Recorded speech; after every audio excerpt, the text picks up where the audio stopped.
DXB today on your TV, also online as well, each and every weekday evening, focusing on some of the big talkers in Dubai, none more so than film at the moment. Big focus for us on film making here tonight, and our next guest knows a thing or two about that. The screenwriter of the much anticipated upcoming City of Life Continuum, directed by, of course, Ali Mustafa. Please welcome writer and director in his own right, Faisal Hashmi, who joins us now. Faisal, thanks for joining us. And how do you drag yourself away from set to be here? Yeah, we just actually wrapped a couple of weeks ago. Oh wow! Okay. Yeah, it was crazy. You know, we had 40 days of filming. So yeah, I can finally have a social life again. So you can finally breathe for a moment. So finally breathe and finally have a normal sleep schedule. Listen, one question we've been asking all of our guests tonight, and I'd be remiss not to ask you as well, is the journey for you into filmmaking, into directing, into screenwriting, etc. When was that passion ignited, and how did you pursue that passion to get into film? Yeah, I mean, ever since I was a kid, I wanted to tell stories. I just didn't know that it would be film that the form would take place in.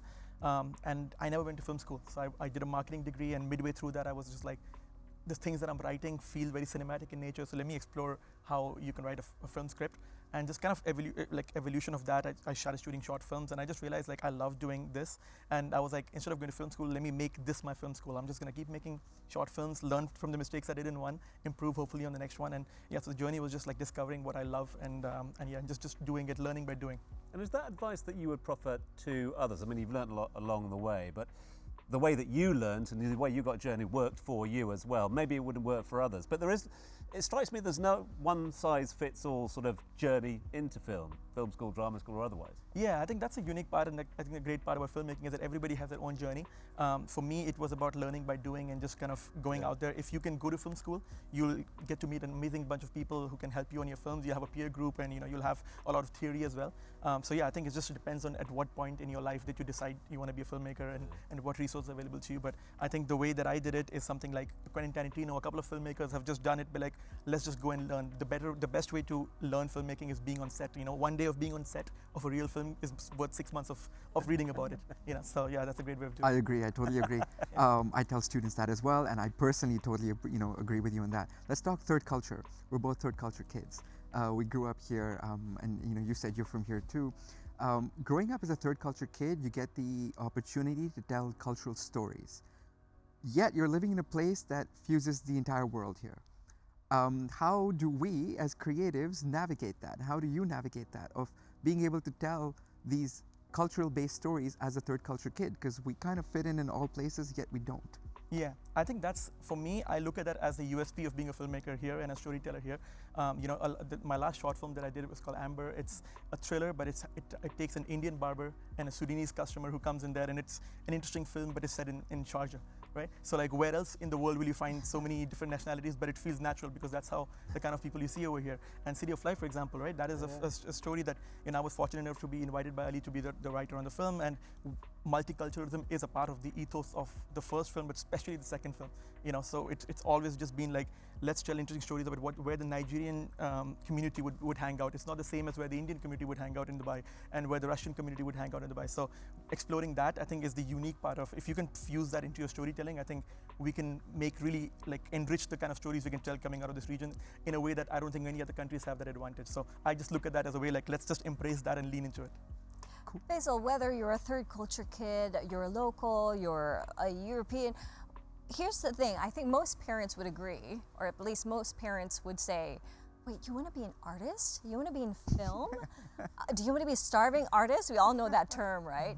What is your advice to young kids who want to go this route, especially here in Dubai where it's still growing?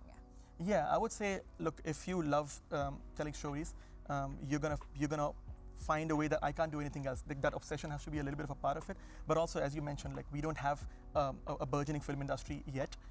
But I think also, again, I'm always a glass, half full kind of a person. I always look at that as a way that if you do make it here, you are now at the ground floor of a burgeoning industry. So you are you'll be more noticed. If you make a good film in Dubai, more people will notice it than if you make it in LA or in London. So but yeah, you're right about the parents, looking at it and be like, oh, okay. I had the same thing when our parents were like, oh, really? You want to pursue film? Because there were not many case studies of successful filmmakers, right, making a living just doing that here. But I think it's just a matter of maybe you can not just do that, you can also make commercials like I do. I do commercials. There are ways to monetize the same general skill set that you have. And then once people see a little bit of success, coming your way, then I think parents and other people are like, oh, okay, he's found a way to do it. So yeah.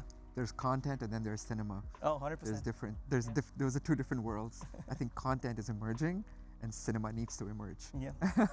So Faisal, I know you personally. I've seen your movies. You've won so many amazing awards locally and in the region, internationally. You're a mentor as well, and now you're a writer of City of Life. How was that journey for you, going from filming and writing for yourself and mentoring others in that to writing a feature script for someone, another director to direct, and something that already had a kind of an IP and a look?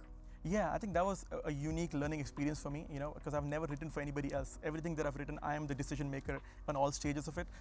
So writing with somebody else, I think I learned a lesson of collaboration, entering someone else's world, sort of writing in the world they've created, but also at the same time, the reason I was approached to write it was like, I want to bring my own flair of what I do best. So sort of marrying those two things together and having just discussions where the best idea wins, So I think, which is a lesson you have to learn if you want to make studio films and if you want to make bigger films, you can't make things in a vacuum. You will have to discuss it with a lot of people whose money is on the line and stuff like that. So yeah, I think it was a wonderful experience where I think when you see the film, it's definitely Ali's baby, but hopefully you can see, flourishes of, if you've seen my short films, you can see kind of things that I love also a part of it. So I think I am a better filmmaker now, having gone through that process, now that I'm working on my own stuff to direct. So yeah, I'm super fortunate to have that experience. So what is the obsession with horror? So I'll tell you why, because that's not my genre. Right. I do sci-fi, action, all of that, but not horror. I know you love horror. Yeah, I mean, I think horror is one of the genres that has never died in cinema. From the very first film, like Nosferatu, and now, like every other genre has had a high and a low. And I think it's because it's very universal. Fear is such a universal thing. Yeah. Something that's scary in Japanese, a knock at a door in a Japanese film is scary to an Emirati audience, to anybody, So I just love that. I just love the control that you have as a filmmaker in sort of how you want the audience to feel at any given time. It feels like a magic trick at some points. And again, going back to culture, like unique thing is that you can infuse culture in a horror film as well. One of the films that I'm working on right now is a pearl diving horror film. Right? And pearl diving is such a huge part of our culture here, but it's, you take something like the Alien, the Thing, but like rooted in a 1920s pearl diving ship where they feel like they're hunted by Baba Darya, which is a part of the folklore of the Arab world. So those two things combined, only horror is a genre that can do that. So it's an accessible film to anywhere in the world. It's going to be scary to anybody, but it's also going to be especially scary to people from a certain region. So I just love those unique things about horror, and it's also really fun to shoot. It is. Thank you so much, Faisal, for coming with us and telling more about your journey and City of Life. I'm really excited about seeing that, but I think it's time for Louis with DXB60. Oh yes, Uzi, I'm sure you're familiar with this. DXB60, it's all about you in 60 seconds. Okay. Are you ready? Alrighty, let's go. 60 seconds starts in 3, 2, 1. Your all-time favorite film. Castaway. Your motto in life and in work. If I can unlock a million minds, I would have created a billion possibilities. If you could have an AI assistant, what tasks would you want it to handle? Find what the studio is thinking and help me erase their minds. If you could have dinner with anyone dead or alive, who would it be? Muhammad Ali. Best part of your job? I get to create and build and shape worlds. The most memorable moment in your career? Standing on set with Pierce Brosnan for the first feature film I designed and telling him how I spent 10 years actually working from Skyfall to writing essays on James Bond to then standing with him designing a set. Your go-to restaurant in Dubai? Ooh, Ijaza. A book, movie, or series that you'd like to recommend? The Alchemist. A superpower you wish you had? Time travel. And with that, we just have one question left. Why Dubai? Why not? This is the only place that you can have everyone in the world at one place at one time. And it makes it uniquely special, but this is also probably the only city that openly welcomes the entire world. And I've lived in 6 countries and worked in 8, and nobody does that like Dubai does.